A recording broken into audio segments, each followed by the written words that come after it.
El Consorci de la Ribera executa el projecte Canya a la Canya, amb accions des de Sumacàrcer fins a la desembocadura.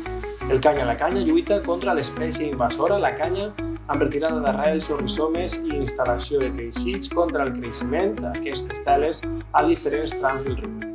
A més, junt a la Fundació Limne, s'ha actuat en recuperar la vegetació autòctona i l'espai fluvial. També s'ha format i sensibilitzat a veïns i veïnes en la defensa de la biodiversitat. L'aposta del projecte és la de crear un gran corredor verd de 75 quilòmetres i 124.000 metres quadrats.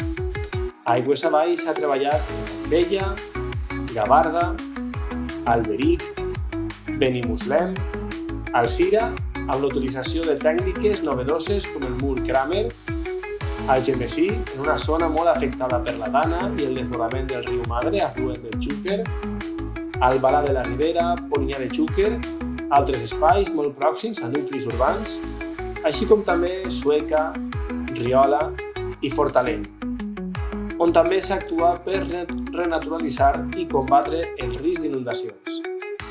Finalment, a Cullera, molt a prop de la desembocadura, tot per erradicar la canya invasora.